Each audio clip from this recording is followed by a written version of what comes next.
একটা মাত্র সন্তান কখন যে বড় হয়ে গেছে তাকে বুকে ধরে আদর করার সময়টুকু পাই নাই। এখন আমার ছেলে অনেক বড়, আমি আমার ছেলেকে জড়ায় ধরে বলতে পারি না, বাবা সেই ছোট্টবেলার বন্ধু তোমার গায়ে এখনই পাই না, তুমি আর 40-46 বছর বয়সের একটা জোয়ান একটা ছেলে। আমি আমার বাবা মার খোঁজ নেই নাই, দলের জন্য আমরা এতটা নিবেদিত ছিলাম, পারিবারিক সামাজিক কোনো প্রোগ্রামে দিতে পারি নাই, পুলিশের বার হয়রানি। আমি যখন দ্বিতীয়বার জেল থেকে বের হই, আমি ম্যাডামকে বলেছিলাম, ম্যাডাম জেলখানায় আমাদের উপর যে নির্যাতন যে অত্যাচার করে, আল্লাহ পাক যেদিন আপনাকে চতুর্থবারের মতো প্রধানমন্ত্রী করবে আমরা সব কষ্ট ভুলে যাব। সংরক্ষিত নারী আসনের এমপির জন্য ফর্ম কিনতে আসি। আমরা এটা দেখেও খুব বিস্মিত হয়েছি যে 17টা বছর এই মুখগুলোকে আমরা দেখি নাই মাঠে, কোনো আন্দোলনে দেখিনি। তাহলে আমার প্রশ্ন হচ্ছে এরা কারা, এরা কারা এবং তারা কিভাবে সুযোগ পায়, তারা কোন আশা নিয়ে সংরক্ষিত আসনের এমপির জন্য ফর্ম কিনতে আসে? আমরা এতটা বছর আন্দোলন সংগ্রামে, আমি 91 সাল থেকে বিএনপির রাজনীতির সাথে জড়িত। আমি অবিভক্ত ঢাকা মহানগর, যখন একটা মহানগর ছিল, সেই অবিভক্ত মহানগরের সাংগঠনিক সম্পাদক ছিলাম। বর্তমানে আমার থানা পল্লবী থানা বিএনপির যুগ্ম আহ্বায়ক। আমার কথা হচ্ছে, আমরা আমাদের মাননীয় প্রধানমন্ত্রীর দৃষ্টি আকর্ষণ করে একটি কথা বলতে চাই। আপনি 17টা বছর নানা জটিলতায়, নানা ষড়যন্ত্রের কারণে আপনি দেশের বাইরে ছিলেন, কিন্তু ভাইয়া আপনি 17 বছর বাইরে থেকেও কিন্তু দেশের রাজনীতি, নারী নক্ষত্র আপনি সব জানতেন। আপনি জানতেন মহিলা দলের ভূমিকা কি, বিগত 17টা বছর কার কি ভূমিকা ছিল। আমরা আন্দোলন করেছি, আমরা জেল খেটেছি, আমরা পুলিশের মার খেয়েছি।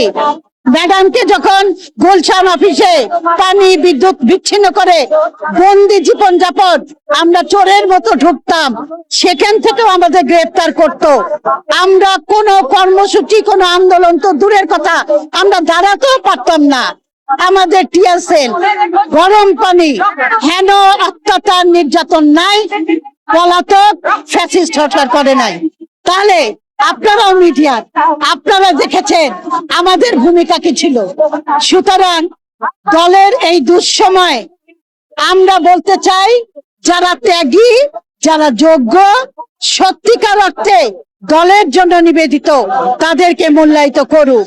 কিন্তু যদি দেখি এই যে অতিথি পাখিরা এত মেকআপ করে এই যে নমিনেশন ফর্ম কিনে আবার সাক্ষাৎকার দিচ্ছে, সাক্ষাৎকার দিচ্ছে, ইনশাল্লাহ নমিনেশন পাবো, আমরা পেতে পারি। এত বড় সাহস পায় কি করে তারা, এত বড় সাহস তারা কি করে পায়? যারা মাঠেই ছিল না, নতুন এসে বলে ইনশাল্লাহ পেতে পারি। তাহলে আমরা কি বলবো?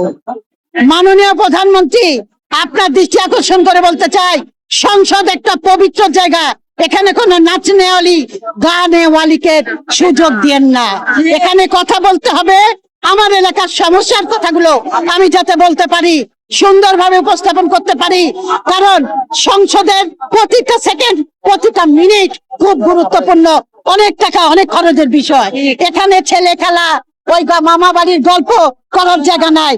36টা বাঘের বাচ্চাকে সংসদে পাঠাবেন, 36টা বাঘের বাচ্চাকে সিলেকশন করবেন, তার মধ্যে সেও পড়তে পারে, আমিও পড়তে পারি, সেও পড়তে পারি।